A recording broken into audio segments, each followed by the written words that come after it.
우리가 왜 글로벌 투자를 해야 되느냐? 글로벌 1등 기업들에 투자를 하고 글로벌 1등 기업이 미국에만 있는 것 같지는 않아요. 이제는 중국에서도 많이 나오는 것 같습니다. 과학기술 연구도 이미 글로벌 탑 수준이 됐고요. 2년 전부터 중국이 미국을 앞질렀어요. 중국이 1등하고 있습니다. 중국에 왜 1등 기업이 많이 나올까? 배경은 뭐지? 어떤 산업이 그런 사례일까? 어떤 식으로 우리가 투자를 해야 될까? 이런 얘기를 해보도록 하겠습니다.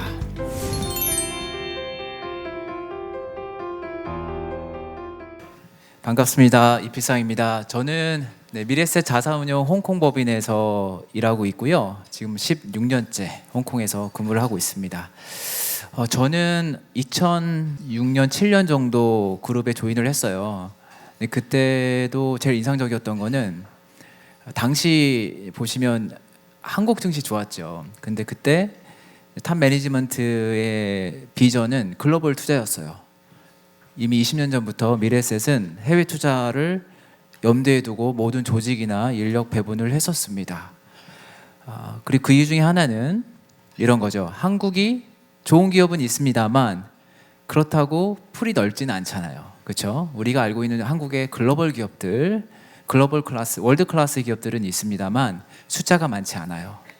근데 시선을 넓혀보면 정말 잘하는 글로벌 1등 기업들이 다른 나라에 많이 있죠. 그들 기업에 투자를 할 수 있도록 우리가 도와줘야 된다라는 신념, 비전이 굉장히 강했었어요. 저희가 지난 10년, 20년 동안 계속 미국 투자도 많이 할 수 있도록 플랫폼이랄까, 뭐 투자 상품이라든지 이런 것들을 많이 소개를 해드리고 권유를 해드리고 그랬었죠. 근데 역시 한 발짝 물러서서 우리가 왜 글로벌 투자를 해야 되느냐? 글로벌 1등 기업들에 투자를 하고 그들이 벌어들이는 이익을 같이 향유하는 거죠. 주식 투자가 그런 거죠. 그런데 정말 잘하는 기업에 투자를 하자는 거고요. 이게 한때는 미국에만 해당됐던 것 같아요. 미국에 투자를 하는 것이 글로벌 1등 기업에 투자를 하는 것이죠. 혹은 반대로 글로벌 1등 기업에 투자를 한다는 얘기는 미국에 투자를 하는 것을 의미를 합니다. 그게 그동안 맞아왔던 공식이었고요. 그런데 이제 보니까 글로벌 1등 기업이 미국에만 있는 것 같지는 않아요. 예. 이제는 중국에서도 많이 나오는 것 같습니다. 저는 오늘 그런 얘기를 한번 해보도록 하겠습니다.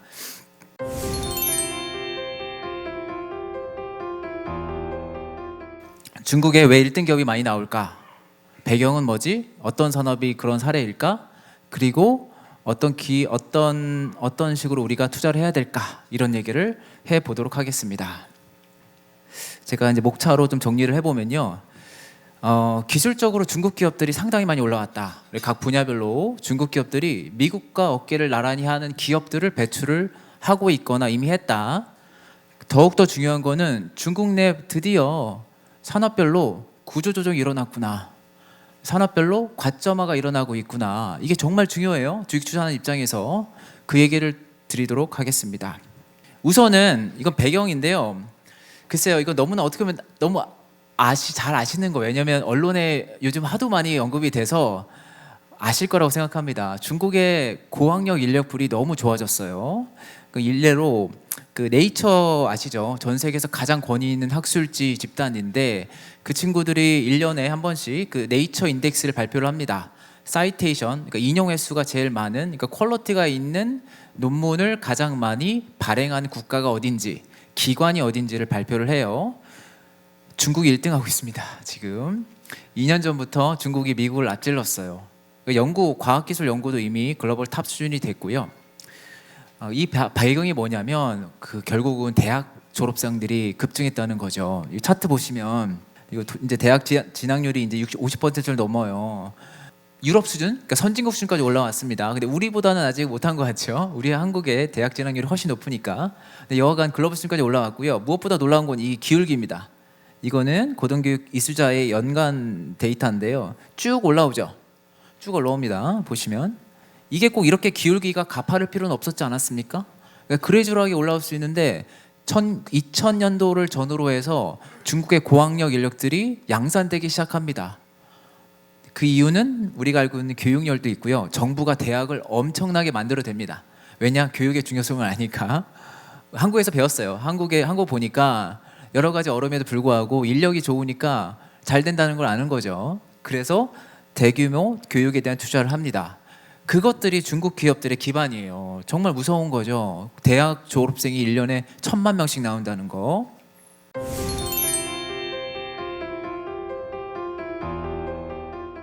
그리고 중국이 생각보다 기업하기가 너무 좋아요. 중국 규제가 많다라고 얘기하잖아요. 예측하기 어려운 규제가 많다고 하는데 어떤 면에서 그거는 우리들 관점이에요. 중국인들한테는 그냥 마치 숨쉬는 공기와 같은 겁니다. 규제가 새로 생기는 건데 그 규제는 모든 기업에 거의 공통적으로 적용이 됩니다. 여러분 BYD 아시죠? 되게 잘하죠, 자동차에서. BYD가 정부로부터 보조금을 많이 받아서 잘 된다고 생각하세요? 아니에요. 전기차를 만들면 다 보조금 받았어요. 근데 왜 BYD만 잘 됐을까요? 소비자들에게 어필하는 제품을 만들었기 때문입니다. 저는 이제 운용 쪽에 있고 투자를 하는 쪽이니까 기업들을 계속 만나잖아요. 그러면 기업들이 생각하는 거는 소비자들한테 어떻게 어필할지, 그리고 어떤 제품이 있는지 이런 얘기를 합니다. 그게 중국 기업들 일반적인 사고 방식이에요. 소비자들에게 어떻게 어필할지. 이거 우리가 알고 있는 시장주의 경제잖아요, 그렇죠? 물론 규제가 많고요. 규제가 비예측적입니다. 맞습니다만 그거는 외국인들한테 그렇게 느껴지는 거고 중국 기업들한테는 공정한 게임의 룰을 만드는 것일 수도 있습니다. 또 하나 중국 기업의 특징은 아직도 창업 1세대가 운영하는 기업이 대다수라는 거죠. 이거의 장점과 단점에 대해서는 우리가 잘 알 거라고 생각하고요. 그리고 중국에 생각보다 세금이 별로 없어요. 일단 상속세 없죠, 아시죠? 중국에 상속세가 없습니다. 그다음에 부동산 보유세도 사실상 없습니다. 그러니까 중국은 기업가가 열심히 해서 돈을 벌어야 될 요인이 너무 많은 거예요. 그러다 보니까 물질 만능주의가 있는 거잖아요, 그렇죠? 너무나 많은 사람들이 어떤 그 물질적인 성취를 위해서 노력하다 보니까 부작용이 생기는 것이고 어떤 면에서는 그거를 컨트롤해야 될 필요가 있는 겁니다. 그리고 규제가 나오는 배경이 바로 그런 데서 시작된다. 오히려 중국이 너무 기업가가 이익을 추구하는데 너무 그 인센티브가 많이 있기 때문에 그거를 조정하는 과정이 그동안 있었다. 그런 얘기를 좀 드리고 싶고요. 다시 한 발짝 물러나서 중국이 제가 말씀드리고자 하는 글로벌 1등 기업을 많이 배출할 수 있는 배경은 고학력 그리고 기업가 정신입니다.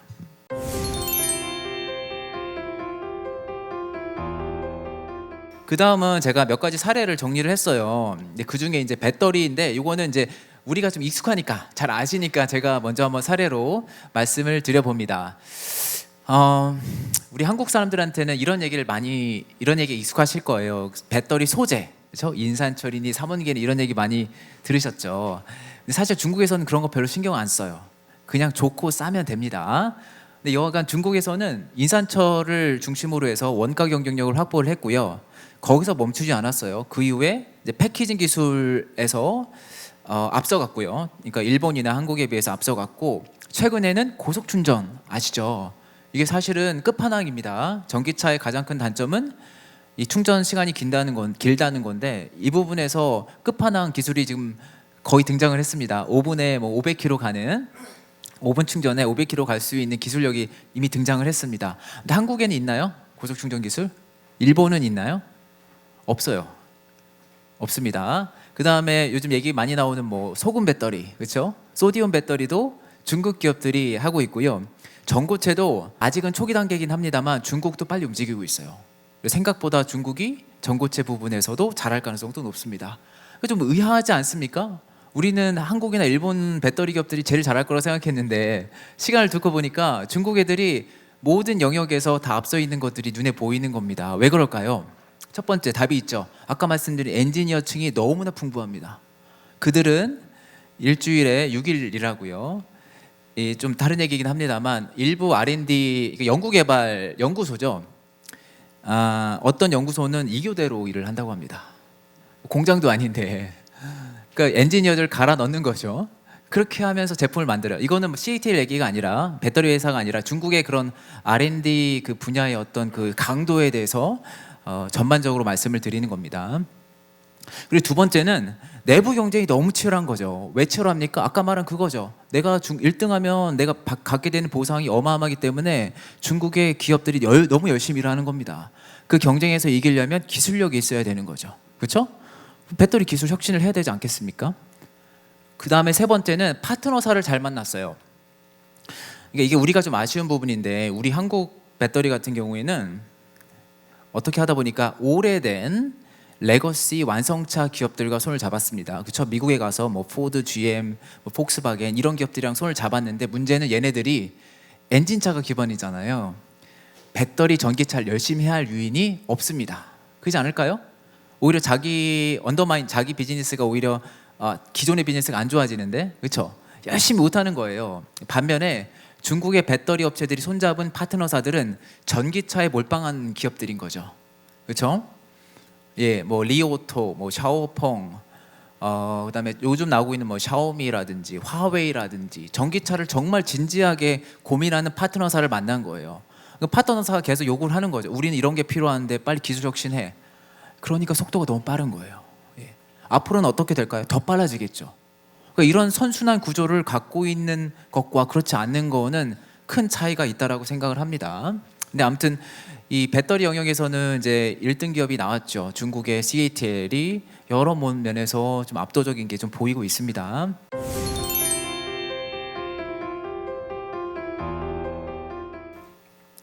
그 다음에 이게 배터리만, 한국은 이제 배터리에만 관심을 갖는데 사실은 자동차 산업 전반적으로 중국이 잘해요. 이게 중요한 건데, 자동차라는 게 단순한 게 아니잖아요. 정말 복잡한 기계인데 그 안에 있는 들어가는 부품, 뭐 소프트웨어, 뭐 공정이라 이런 것들을 중국이 잘하는 위치에 올라섰습니다. 왜일까요? 첫 번째, 엔지니어 풀이 충분하죠. 두 번째, 경험이 많습니다. 자동차 만든 경험이 의외로 많아요. 왜냐? 여러분 그 독일 독삼사라고 하죠. 독일의 그 럭셔리 브랜드 세 개가 있지 않습니까? 그렇죠? 아우디, 벤츠, BMW 세 개가 있는데 중국에선 많이 팔렸겠죠? 팔리고 있죠? 공장이 어디 있을까요? 벤츠 공장이 어디 있을까요? 중국에 있어요. 20년 전부터 아우디, 벤츠, BMW 공장이 중국에서 가동되고 있습니다. 그 가동을 하는 공정 엔지니어는 독일인들일까요? 아니죠. 중국인들이죠. 중국인들이 독일 가서 연수를 해서 돌아와서 그 배운 대로 이 고급차를 만들지 않았겠습니까? 20년 동안. 중국이 의외로 고급차를 만들 수 있는 엔지니어층이 많습니다. 그리고 요즘 자동차는 소프트웨어 보고 삽니다. 그렇지 않습니까? 인테리어랑 여러 가지 기능 보고 많이 사죠. 왜냐하면 기본적인 기능은 거의 다 비슷하니까. 근데 소프트웨어를 누가 잘하느냐? 중국 애들이 잘해요. 중국 사람들 인터뷰를 해보면 중국 사람들이 차를 사는 조건 가장 중요한 거는 퍼포먼스 이런 게 아니라 인테리어랑 소프트웨어가 얼마나 좋은지입니다. 놀랍게도. 그런데 중국이 소프트웨어 잘하잖아요. 왜냐면 IT 제품을 많이 만들어 봤기 때문에 그 인력이 IT 소프트웨어 쪽에 있었던 엔지니어들이 자동차 산업으로 많이 이동을 했습니다. 이런 것들이 있기 때문에 중국의 자동차 산업이 만만하지 않은 거예요. 배터리만 잘하는 게 아니라 소프트웨어도 잘하고, 그렇죠? 디자인도 요즘은 잘하고, 그게 바로 이 업력이 있었기 때문이다. 자동차는 큰 산업이잖아요. 전 세계적으로 가장 큰 제조 산업 중에 하나인데, 그러니까 단일로 거기서 지금 중국이 좀 기세를 잡았다. 그런 것들이 제가 관찰하고 있습니다.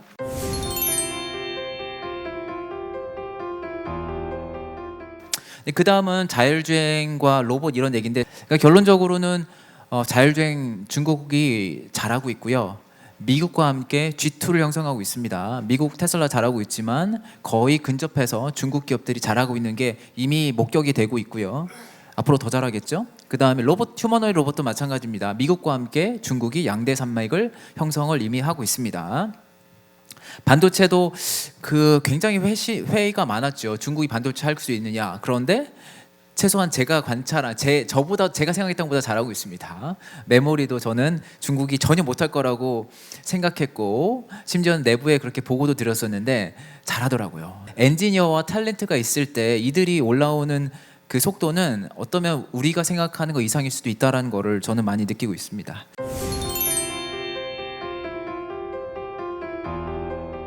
그 다음에 이제 재밌는 게 이 헬스케어 택이에요. 이게 어떻게 보면 제 얘기의 핵심일 수도 있습니다. 제가 처음에 말씀드렸죠. 우리 글로벌 투자의 핵심은 글로벌 1등 기업에 투자를 하는 것이고 1등 기업이 이제는 미국뿐만 아니라 중국에서 나오고 있다는 것이죠.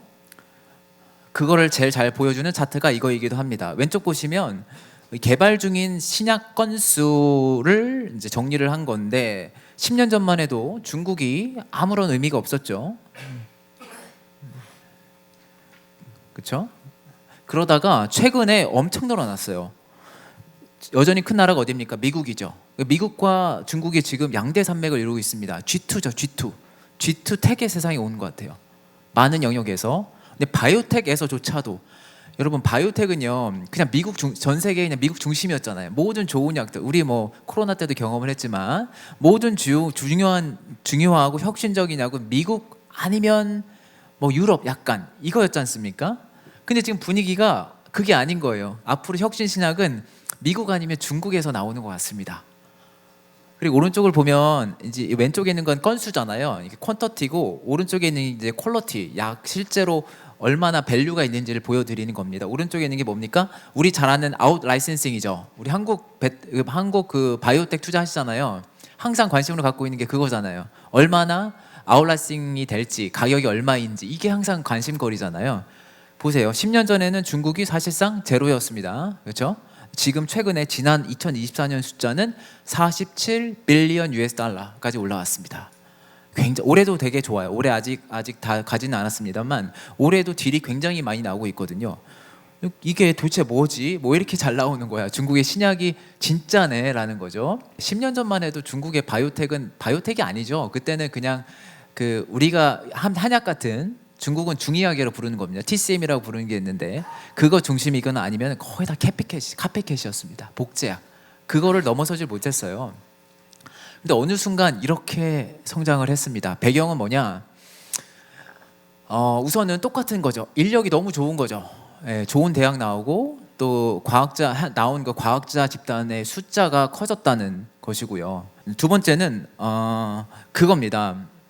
이게 제가 여긴 설명을 못 드리긴 했습니다만 아까 네이처 인덱스 있지 않습니까? 네이처 인덱스가 또 산업별로 다 세분화되어 있어요. 항암제 부문도 있거든요. 항암 연구, 캔서 리서치 분야도 있는데 거기서도 지금 중국이 1등합니다. 올해부터 1등하기 시작했어요. 그러니까 이미 과학 연구도 중국이 바이오텍에서 이제 글로벌 탑 수준이 됐죠. 근데 그거보다 중요한 건요, 사실 속도입니다. 속도. 바이오텍에서 중요한 건 속도입니다. 이해하시나요? 왜냐하면 보세요. 어떤 모달리티, 어떤 메커니즘이 신약이 괜찮을 거다라는 거는요. 과학계에 종사하신 분들은 다 알아요. 아, 저거 괜찮겠네. 이런 것들은 다 알고 있습니다. 정말 중요한 건요. 그거를 임상에서 검증하는 거예요. 동물처럼 해봐야 되고요. 독성처럼 해봐야 되고 그 다음에 실제로 인체에 투입을 해봐야 돼요. 그래서 괜찮은지를 확인해야 되거든요. 근데 여러분, 우리 인체는요. 몇십만 년 동안 변한 게 없어요. 무슨 말이냐면 몸에서 약효를 확인하려면 시간이 걸린다는 거예요. 그리고 또 중요한 거는 이 환자, 그러니까 임상 보죠. 실험을 많이 해야 되겠죠, 그렇죠?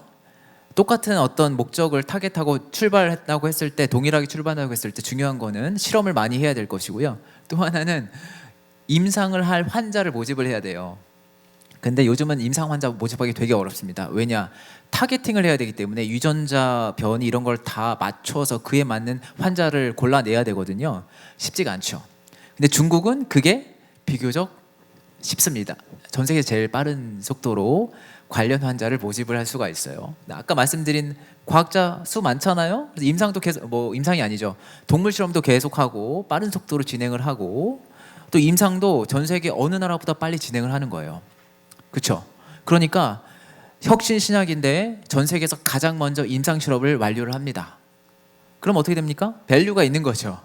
밸류가 있습니다. 그리고 이제 여기서 끝날까요? 아닙니다. 앞으로도 계속될 것 같아요. 이 시스템은 이제 계속 굴러가겠죠.